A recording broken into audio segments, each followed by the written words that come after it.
அன்புடை தமிழ் நெஞ்சங்களுக்கு வணக்கம். ஒட்டுமொத்த தமிழ்நாட்டையும் உலுக்கி இருக்கக்கூடிய ஒரு விவகாரம். இன்றைக்கு காலையில தலைப்புச் செய்தியில 18 பேர் மரணம் அப்படின்னு செய்தித்தாள்கள் தகவலை எடுத்துக்கொண்டு வந்துச்சு. ஜூன் 20ஆம் தேதி இரவு 40 பேருக்கும் மேற்பட்டவர்கள் இறந்ததாக அறிவிக்கப்பட்டிருக்கிறார்கள். இத்தனை பெரிய மரணங்கள் நடந்திருக்கிறது. அரசுக்கு எதிராக எதிர்க்கட்சி வரிந்து கட்டி கொண்டு களத்துல இறங்கி இருக்கிறாங்க. திரு எடப்பாடி பழனிசாமி நேரடியாக கள்ளக்குறிச்சிக்கு வந்து ஆறுதல் கூறிக்கொண்டிருக்கிறார். புதிதாக கட்சி தொடங்கி இருக்கக்கூடிய விஜய் வாழ்த்து மட்டும் சொல்றாரு அப்படின்னு பெரும் விமர்சனத்தை சந்தித்துக் கொண்டிருந்தார். அவருடைய முதல் நேரடி அரசியல் கள பயணமாக இந்த கள்ளக்குறிச்சி விவகாரத்துல களத்துக்கு வந்து அவங்களுக்கான ஆறுதலை விஜய் சொல்லிட்டு போயிருக்கிறாரு. இதுக்கு மத்தியில குடிச்சவங்களுக்கு எதுக்கு பணம்? அவங்க போய் குடிச்சாங்க, இறந்து போயிட்டாங்க, அதற்காக எங்கள் வரி பணத்துல இருந்து எதுக்கு காசு கொடுக்கணும் அப்படின்னு சீமான் கேட்கும் அந்த பழைய வீடியோ ஒண்ணு ரொம்ப வைரலா ட்ரெண்ட் ஆகிக்கிட்டு இருக்கு.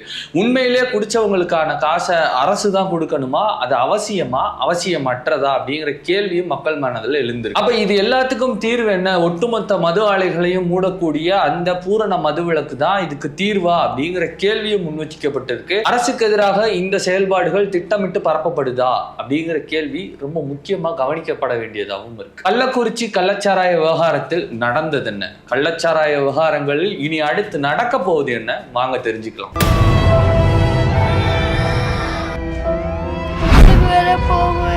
யூனிஃபார்ம் கூட இன்னும் வாங்கல. எங்க அம்மா வேற அதை கட்டி போயிட்டாங்க. எந்த வகையில வித்தாலும் விஷம் விஷம்தான். எந்த இடத்துல இருந்து குடிச்சாலும், யாரு குடிச்சாலும், எப்படி குடிச்சாலும், எப்படி ட்ரெஸ் பண்ணிக்கிட்டு குடிச்சாலும், எந்த மாதிரி போஸ்டர்ல உட்காந்து குடிச்சாலும், என்ன சைடிஷோட குடிச்சாலும் விஷம் விஷம்தான். மது நாட்டுக்கும் வீட்டுக்கும் உயிருக்கும் உங்கள் உயிரை நம்பி இருக்கும் உறவுகளுக்கும் கேடு. இப்படிப்பட்ட இந்த மதுவை டாஸ்மார்க்ல ரொம்ப குறைந்த அளவுல கணக்கு பண்றோம் அப்படின்னா 250 மில்லி ஒரு குவார்ட்டர் அப்படிங்கிற அளவுல விற்பனை செய்யப்படுது. இதை விட குறைவான அளவுல பாக்கெட்டுகள்ல வீடுகளில் முறையற்ற இடங்களில் தோப்புகளில் மறைமுகமாக ரகசியமாக தயார் செய்யப்படக்கூடிய கள்ளச்சாராயம், எரிசாராயம், விஷச்சாராயம் போன்றவற்றை கிராமங்கள்ல வந்து பாக்கெட்டா விற்கிறாங்க. இதை குடிச்சதுனாலதான் இவங்கெல்லாம் இறந்து போயிருக்காங்க அப்படின்னு சொல்லப்படுது. பல்வேறு செய்தித்தளங்கள்ல நேரடியான கள அனுபவத்தையும் இங்கதான் காட்சி இருக்கிறாங்க. இதுதான் அவங்க காய்ச்ச பயன்படுத்தின அடுப்பு, இதுதான் அங்க இருக்கக்கூடிய அந்த பாக்கெட்ஸ், இந்த பாக்கெட்ல தான் இந்த கள்ளச்சாராயம் விற்பனை எல்லாம் நடைபெற்றது அப்படின்ற விளக்கமான வீடியோக்கள் வந்து இணையம் முழுக்க இன்னைக்கு பரவலா பார்க்கப்பட்டும் பரவப்பட்டும் வருது. இப்படி தயாரிக்கப்படக்கூடிய மது முறையாக தயாரிக்கப்படுவது இல்லை. There are no rules and regulations for this illicit liquor making. நான் இன்னும் சிம்பிளா சொல்லணும் அப்படின்னா, விக்ரம் படத்துல சந்தானம் அப்படின்னு ஒரு கேரக்டர் வரும்ல, அந்த கேரக்டர் மாதிரி இல்லீகலா அவங்க தயாரிக்கிறாங்க.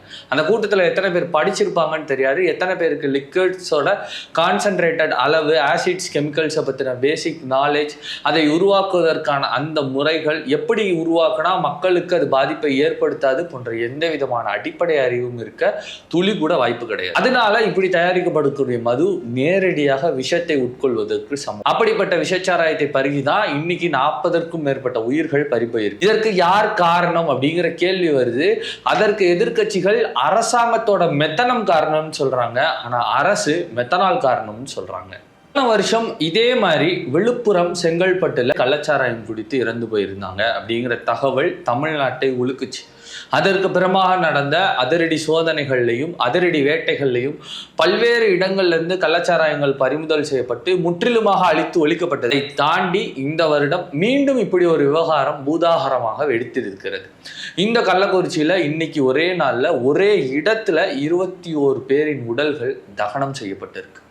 அந்த காட்சி, அங்கு பெய்த மழை, இது எல்லாமே சேர்த்து பார்ப்போர் நெஞ்சை மிகவும் உருக்குலைத்திருக்கிறது. கோவிட் டைம்ல பல்வேறு இடங்களிலிருந்து கொண்டு வரப்பட்ட பிணங்கள் ஒரே இடத்தில் இருக்கப்பட்ட காட்சிகள் உங்களுக்கு ஞாபகம் இருக்கும். அது மாதிரியான ஒரு விஷுவலை இன்னைக்கு பார்க்க நேர்ந்தது நம்மோட துரதிர்ஷ்டம். கள்ளக்குறிச்சியில என்ன நடந்துச்சு அப்படின்னு கள நிலவரமா கேட்கும்போது, மக்கள் கிட்ட கேட்கும்போது, இண்டிபெண்டன்ட் ஜேர்னலிஸ்டான திரு ஷபீர் அகமத் அவர்கள் பகிர்ந்திருக்கக்கூடிய இந்த வீடியோல, நேத்துல இருந்து தூக்கமே இல்லைங்க சார் எங்களுக்கு.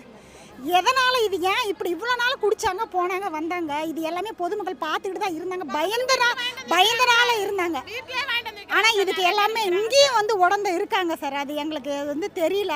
ஆனால் வந்து இங்கேயும் உடந்த இருந்தாலும் தான் இந்த அளவு இங்கே விற்கிறதுக்கு காரணம் கூட சார், அங்கேருந்து சப்ளை வருது, யார் மூலியமாக காய்ச்சுறாங்க, யாரும் அது மெயினாக இவங்க விற்கிறதுக்கு காரணமும் அதில் ஒன்று தாங்க சார். அங்கேருந்து வரதுனாலையும் கவர்மெண்ட் அதை அலோடு பண்ணுறதுனால தான் சார் தைரியமாக வருது.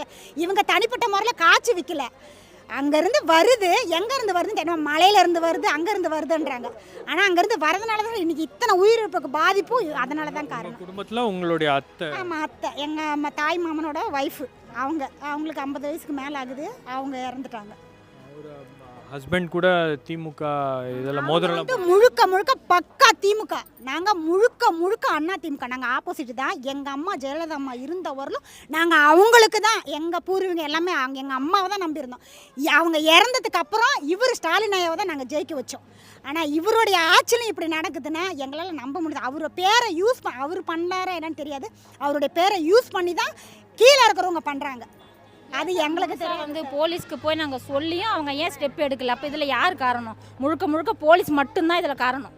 அவங்க ஏன் எந்த ஸ்டெப்புமே எடுக்காமல் இருக்கிறாங்க? இப்போ போலீஸ் ஸ்டேஷனுக்கு ஒருத்தவங்க மேலே கம்ப்ளைண்ட் போகுதுன்னா எப்படி சார் நியூஸ் போகும்? சம்மந்தப்பட்ட ஆளுக்கு எப்படி சார் போகும் நியூஸு? அவங்க சம்மந்தப்பட்டு இருக்கிறதுனால தான் சார் நியூஸ் போகுது. அவங்க அராஜகம் பண்ண நாளைக்கு சார் உயிர் இருந்தால் வந்து எதையுமே சமாளிக்கலாம். அதுக்கு பயந்து தான் சார் பொதுமக்கள் எல்லாமே சகிச்சுக்கிட்டு இருந்தாங்க.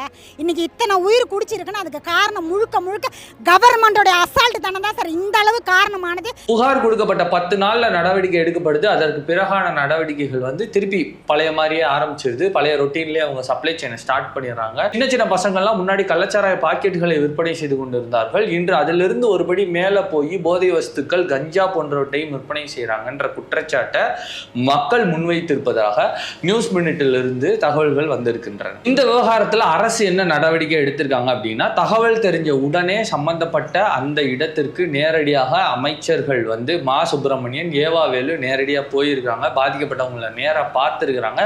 அரசாங்கத்தின் சார்பிலிருந்து அவங்களுக்கான ஆறுதல் தொகையாக ஒரு அமௌண்ட் வந்து அறிவிச்சிருக்கிறாங்க. அதே மாதிரி பாதிக்கப்பட்டு சீரியஸாக இருக்கவங்களுக்கும் ஒரு அமௌண்ட் வந்து அறிவிச்சிருக்கிறாங்க. உடனடியாக கலெக்டர், எஸ்பி இவங்களுக்கான அந்த கவர்மெண்ட் சார்பில் இருந்து எடுக்கப்படக்கூடிய அந்த அதிகாரப்பூர்வ நடைமுறைகளா ஒருத்தவங்களை தற்காலிக சஸ்பெண்ட் பண்ணியிருக்கிறாங்க, ஒருத்தவங்களை பணி மாற்றம் செஞ்சிருக்கிறாங்க, புதுசா அந்த இடத்துக்கு வேற ஒருத்தவங்களை கொண்டு வந்திருக்கிறாங்க. அதுக்கப்புறம் இந்த கள்ளச்சாராய விவகாரம் தொடர்பான அந்த மதுவிலக்கு துறையை சார்ந்த ஏடிஜிபியை வந்து மாற்றம் பண்ணியிருக்கிறாங்க. அப்படின்ற பல்வேறு நடவடிக்கைகள் அரசு சார்பில் இருந்து எடுக்கப்பட்டிருக்கு. இந்த விவகாரம் இரும்பு கரம் கொண்டு நிச்சயமாக தமிழ்நாட்டில் ஒடுக்கப்படும் அப்படின்னு அரசு தரப்புல இருந்து தெரிவிக்கிறாங்க. இப்போ அரசு தரப்புல இருந்து நிவாரணம் அப்படின்னு ஒரு விஷயத்தை அனௌன்ஸ் பண்றாங்க. ஆனா இந்த நிவாரணம் தேவையா அப்படின்னு கேட்கக்கூடிய சீமான் பேசி இருக்கக்கூடிய பழைய வீடியோ ஒன்று ட்ரெண்ட் ஆயிருக்கு. இந்த கள்ளச்சாராய விற்பனைங்கிறது ஒவ்வொரு மாவட்டமும் அதிகரிச்சுட்டு வருது, கைது செய்யும் எண்ணிக்கையும் அதிகரிச்சுட்டு வருது. எப்படி பாக்குறீங்க? இன்னைக்கு ரைடுங்கிற பேரோட கைதுங்காங்க. இதெல்லாம் நீங்க தான் கேள்வி கேட்கணும். எங்ககிட்டே கேள்வி கேட்டு பதில் பெறக்கூடாது. இது எந்த மாதிரியான ஆட்சி முறைன்னு நீங்க பாருங்க. இந்த சாவு வரலைன்னா 2 வருஷமா சாராயம் வித்துட்டு இருந்திருக்காங்கன்னு தெரியுது இல்ல, சாவு வரலன்னு தெரிஞ்சிருக்காது. மீதி இருக்கிற காலம் கள்ளச்சாராயம் ஓடிட்டு தான் இருந்திருக்கும். இப்ப ஒரு கேள்வி நம்ம கேட்போம், கள்ளச்சாராயம் குடிச்சு இறந்தவருக்கு எதுக்கு 10 லட்சம்? யார் காசுல கொடுக்கப்படுது? யார் காசுல கொடுக்கப்படுது சொல்லுங்க. அவன் போய் குடிச்சிட்டு சாகுறான், அதுக்கு எதுக்கு எங்க மக்கள் வரி பணத்துல இருந்து, நான் குடிக்காத ஒருத்தனோட வரி பணத்துல இருந்து எதுக்கு காசு கொடுக்கப்படுது அப்படிங்கிற கேள்வியை அவர் முன் வச்சிருக்கிறாரு. இந்த விவகாரம் தொடர்பா இன்னைக்கு முழுக்க ட்விட்டர்ல இந்த வீடியோ வந்து ரொம்ப வைரலா ட்ரெண்ட் ஆயிட்டு இருக்கு. பலரும் பகிர்ந்து இவர் கேட்கறது சரியான விஷயம் தானே, எதுக்காக எங்களோட வரி பணத்தை எடுத்து இவங்களுக்கு வந்து இப்படி செலவு பண்றாங்க, நிவாரண தொகையா ஆறுதல் தொகையா சொல்றாங்க அப்படிங்கிற கேள்வி எல்லாம் முன்வைக்கப்படுது. அதற்கு இன்னொரு பதிலும் சொல்லப்படுது. அது என்ன அப்படின்னா, அரசோட கடமை என்ன? இந்த மாதிரியான விஷச்சாராயம், எரிச்சாராயம், கள்ளச்சாராயம் போன்றவற்றை மக்கள் கைகளில் கிடைக்காமல் தடுத்திருக்க வேண்டும். தடுக்க வேண்டியது அரசோட பொறுப்பு. ஆனால் நாங்கள் தடுக்கலை, தப்பு பண்ணிட்டோம். அதற்குரிய ஒரு பெனால்ட்டி மாதிரி தான் இந்த அமௌண்ட்டை கொடுக்குறாங்க. இன்னொரு விஷயம் என்ன அப்படின்னா, நடந்திருக்கக்கூடியது தப்பு அப்படிங்கிறதுல யாருக்கும் எந்த மாற்று கருத்தும் கிடையாது. ஆனால் அந்த தப்பிற்காக அதிகாரத்தில் இருக்கக்கூடியவர்கள் தற்போது என்ன செய்ய முடியும்? உடனடியாக ஆறுதல் தான் சொல்ல முடியும். அதுக்கப்புறம் தான் அதற்குரிய அடுத்த நடவடிக்கைகள் குறித்து அவங்க பேச முடியும். அப்படிங்கிறதுக்காகத்தான் இந்த ஆறுதலை முதல்ல உடனே அறிவிக்கிறாங்க. இன்னும் சிம்பிளாக சொல்லணும் அப்படின்னா, தடுக்க வேண்டியது எங்களுடைய கடமை, அதை நாங்கள் செய்யவில்லை, தவறிவிட்டோம். நாங்கள் இந்த மாதிரி நிவாரண தொகை, ஆறுதல் தொகை இதெல்லாம் கொடுக்கிறது தர்மத்திற்காக கிடையாது, எங்களோட தவறுக்காக, அந்த உயிர்களை இழந்து வாடும் உறவுக்காக, அவங்களோட அடுத்த கட்ட லைஃப்காக, பிளான்ஸுக்காக. இன்னைக்கு இறந்தவங்கள எத்தனை பேரை நம்பி மட்டும் அந்த குடும்பங்கள் இருந்திருக்கும். இன்னைக்கு அவங்க இறந்து போயிட்டாங்க, அவங்க குடும்பங்கள் நிர்கதி ஆயிடக்கூடாது அப்படிங்கிற அந்த ஒரு காரணத்துக்காகத்தான் இந்த நிவாரண தொகைகள் கொடுக்கப்படுது அப்படிங்கிற கருத்து முன்வைக்கப்படுது. தமிழ்நாட்டின் பிரதான எதிர்க்கட்சியான அதிமுகவும் திரு எடப்பாடி பழனிசாமி அவர்களும் இந்த விவகாரத்தை கடுமையா சாடி இருக்கிறாங்க. நேரடியா களத்திற்கு போயிருக்காங்க. நேரடியா பார்த்து ஆறுதல் சொன்னது மட்டும் இல்லாம எக்ஸ் வலைதளத்துல அதற்கான கடுமையான கண்டனங்களையும் மென்ஷன் பண்ணியிருக்காங்க. கள்ளச்சாராயம் இல்ல மெத்தனால் அப்படிங்கிற வார்த்தை விளையாட்டுகள்லாம் இனி தேவையில்லை. தயவு செய்து எந்த வார்த்தையில குறிப்பிடப்பட்டிருந்தாலும் இந்த நடைமுறையை ஒழித்து கட்டுங்கள் அப்படின்னு அரசுக்கு அவங்க வலியுறுத்தி கேட்கவும் செஞ்சிருக்கிறாங்க. மற்றொரு எதிர்க்கட்சியாக செயல்பட்டு கொண்டிருக்கக்கூடிய பாஜகவை சேர்ந்த அண்ணாமலை இந்த விவகாரத்துக்கு சிபிஐ என்கொயரி ஃபோர்ஸ் பண்ணணும், அதே மாதிரி அரசு உடனே 1000 டாஸ்மார்க்கை மூடணும் அப்படிங்கிற மாதிரியான கோரிக்கைகள் எல்லாம் முன் வச்சிருக்கிறாரு. தமிழக வெற்றி கழகம் வாழ்த்து மட்டும் சொல்றாங்க, தமிழக வாழ்த்து கழகம் அப்படின்னு தொடர்ந்து விமர்சனங்களை சந்தித்து கொண்டு வந்திருந்தார்கள்.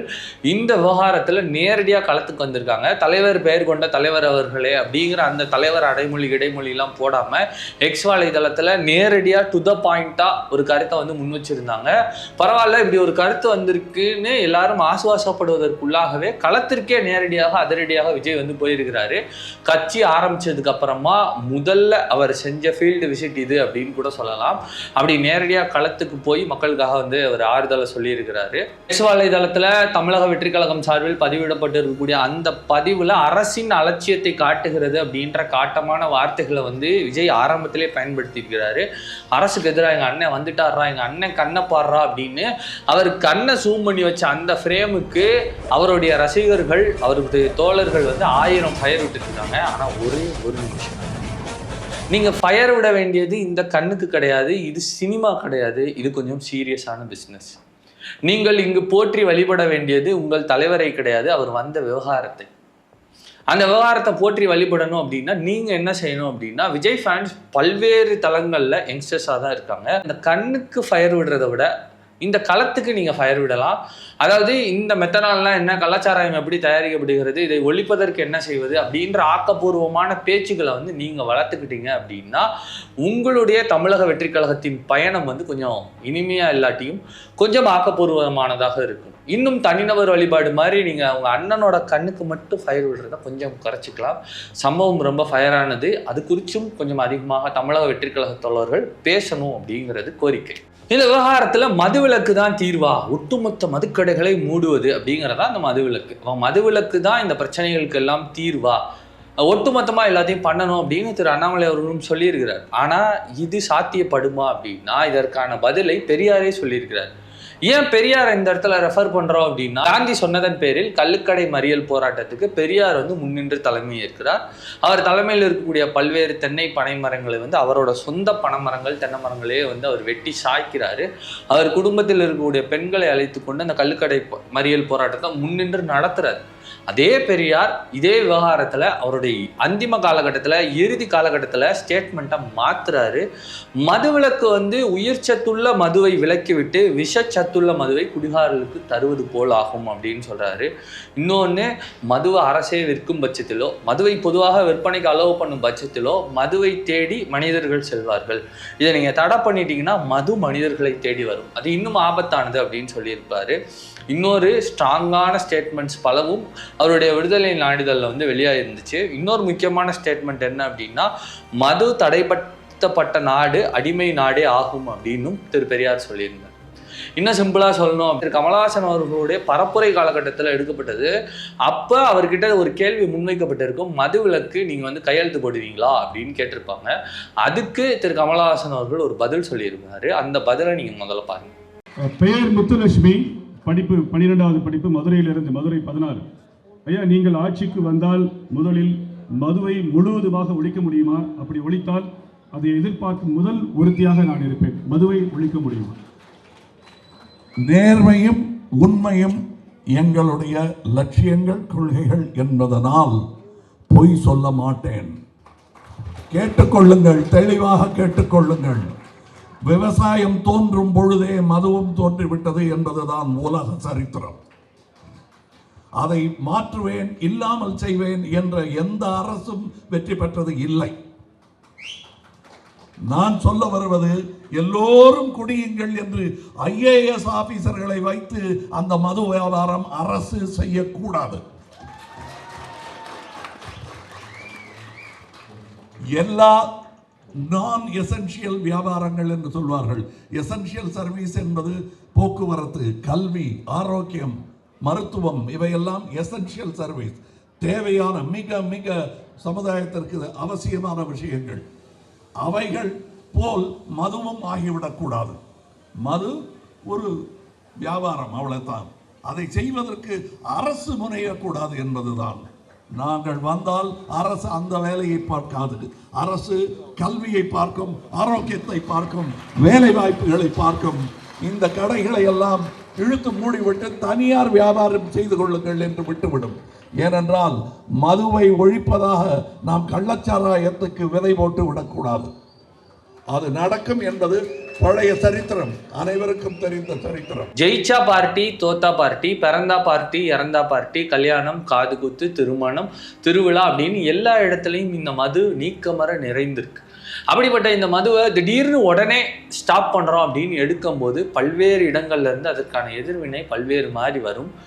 அதை அரசால சமாளிக்க முடியுமா, அதற்கு மக்கள் ஒத்துழைப்பு தருவார்களா அப்படிங்கிற கேள்வியும் கண்ணு முன்னாடி தெளிவா இருக்கு. பூர்ண மதுவிலக்கு தற்போதைக்கு மக்கள் ஒத்துழைப்பு இல்லாமல் சாத்தியமில்லை. பட் அதற்கான கவுண்டர் மெஷர்ஸா, பாதுகாப்பு நடவடிக்கையா, இது மாதிரி திருப்பி ஒரு சம்பவம் நடக்காம இருக்க என்ன பண்ணணும் அப்படிங்கிறத கண்டிப்பா பலரும் டிஸ்கஸ் பண்ணி தான் ஆகும். கடைசியா இந்த விவகாரம் நமக்கு மத்தியில பல்வேறு கேள்விகளை எழுப்பி இருக்கு. அந்த கேள்விகள்ல முதலாவது கேள்வி என்ன அப்படின்னா, இந்த விவகாரம் திடீர்னு வருவதற்கான காரணம் என்ன? போன வருஷம் திடீர்னு இந்த மாதிரி ஒருத்தவங்க வந்தாங்க, ஒரு 20 பேர் இறந்து போனாங்க, அப்படியே தமிழ்நாடே ஸ்தம்பிக்குது, ஒரு பெரிய கேஸ் ரெடி ஆகுது. அப்புறம் திருப்பி அடுத்தடுத்த கட்டங்களுக்கு வந்து நகர்ந்துறாங்க. அதுக்கான ஸ்ட்ராங் நடவடிக்கைகளும் அதற்கப்புறம் எடுக்கப்பட்டுச்சு அப்படிங்கிறது குறிப்பிடத்தகுந்தது தான். அதே மாதிரி இப்போ நடக்குது. எஸ்பி, கலெக்டர், ADGP வரைக்கும் பல்வேறு அதிகாரிகள் மீது நடவடிக்கைகள் செல்கிறது. பல்வேறு இடங்களில் அதிரடி சோதனை வேட்டைகள்லாம் நடக்குது. இதெல்லாமே நடக்குது. ஆனால் இதெல்லாம் ஏன் திடீர்னு வருது அப்படிங்கிற கேள்வி வரும்போது சில பத்திரிகையாளர்கள் ஒரு கேள்விகளை முன்வைக்கிறாங்க. அதாவது என்னன்னா, அரசுக்கு எதிராக திட்டமிட்டு இது பரப்பப்படுதா அப்படின்னு ஒரு கேள்வி வைக்கிறாங்க. அதுக்கு அவங்க கொடுக்கக்கூடிய விளக்கம் என்னவா இருக்கு அப்படின்னா, இந்த மது விவகாரத்தில் கள்ளக்குறிச்சியில் வித்தவர் பேர் வந்து கண்ணுக்குட்டி. அவர் வந்து 30 வருஷத்துக்கு மேலே இந்த தொழிலை பண்ணிட்டு இருக்காராமா. இவருடைய கஸ்டமர் தான் இவர்கிட்ட வாங்கி குடிக்கிறாங்க. அதாவது இப்போ இறந்து போனவங்க இவரோட கஸ்டமர். நம்ம ரொம்ப கமர்ஷியலாக பேசுகிறோம் அப்படின்னா இவரோட கஸ்டமரை இவரே கொல்லுவாரா? அப்போ இவரோட பிஸ்னஸ் என்ன ஆகுன்ற பயம் இவருக்கு இருக்கும்ல. அப்போ இவரே அவர் கஸ்டமரை கொல்லும் அளவிற்கு அவருக்கு என்ன மோட்டிவ்? அப்போ அதெல்லாம் கிடையாது. இவருக்கே தெரியாது. கண்ணுக்குட்டியே இதில் வந்து மிடில் மேன் தான்.